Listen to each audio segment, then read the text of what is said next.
Behnam Taleblu, the senior fellow at the Foundation for Defense of Democracy, is joining us from Washington. And Behnam, great to have you back. Tell us a little about these Zuljanah rockets. And of course, they're saying it's a satellite launch, but it's perhaps military potentials or capabilities.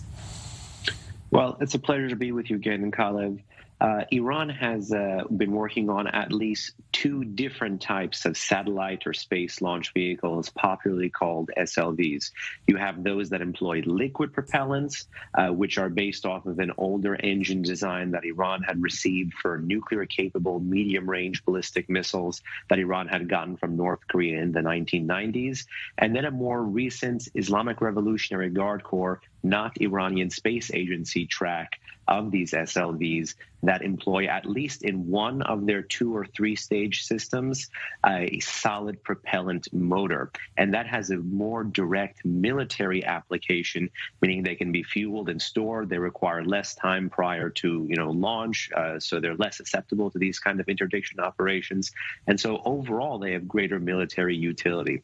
And what the regime has done, even with its liquid propellant solid space launch vehicle programs, is to be able to grow the range and learn more about phasing and testing and staging for long-range strike capabilities. Because as you and I know, the regime loves to tout the fact that it has a self-imposed 2,000-kilometer cap. But continued flight testing of these sorts of systems is going to give the regime knowledge of how to get around this cap while pretending to adhere to it. Right. We have seen, though, a number of, failures. Either some Iran has admitted, others have been picked up by this. How successful or not have they been in reaching that point you're talking about? Well, this is a story of comparativism and relativism. For instance, we've seen a string of failures related to the Seymour or Phoenix SLV that Iran has, which is a liquid propellant system. But you've had somewhat more success with, at least reported success, with some of these solid propellant or solid propellant stages in these hybrid SLVs that the Islamic Revolutionary Guard Corps has been working on. There are lots of worries related to these, but ultimately, I think whether failure or a success, we shouldn't take the regime at its word that this is just to put a satellite into low Earth orbit. This is going to be giving the regime real knowledge for how to grow long-range strike capabilities. And even failed tests teach the regime something that it needs to work on or needs to fix on or needs to be able to improve.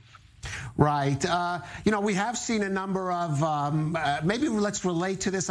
We've seen a number of scientists in different sectors of the Iranian military, but certainly those that we know or have been identified as working on their missile or rocket programs. Perhaps a connection here between this acceleration and also the, let's say, covert activities we've seen in Iran recently?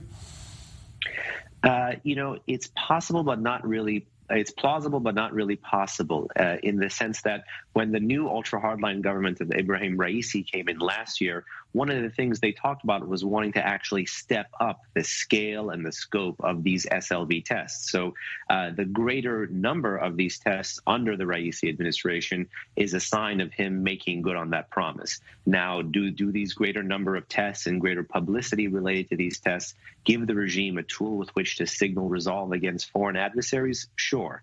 But these are likely pre-planned schedules because the regime is so dedicated to growing these long-range strike capabilities that it's going to be expanding this testing anyway. All right, so not necessarily a response to some of these actions we've seen, these covert actions, let's say we call them. Let's move to Foreign Minister Yael Lapid's comment calling on the United Nations Security Council to move to snap back sanctions following the UAE's sanction of Iran. How likely are we to see that in the near future?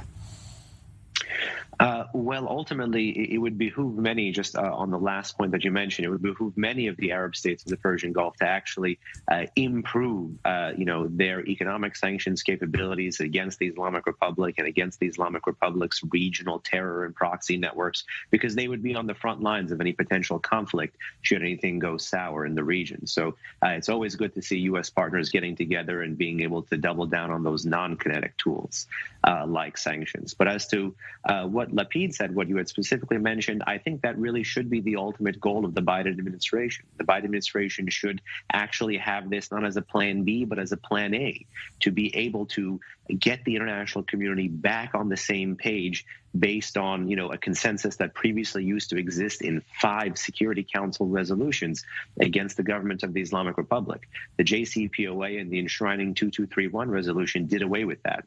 So snapping back restores a multilateral pressure predicate and a multilateral consensus from which to build a new Iran policy off of, especially if Iran's nuclear advances continue to destroy the purpose of going back to a deal that, even like the JCPOA, was flawed by 2015 standards. All right, I'm sure that's going to be high on the agenda when President Biden comes to Israel and the region next month. Behnam and Taleblu of the Foundation for Defense of Democracies, thank you for joining us. Thank you.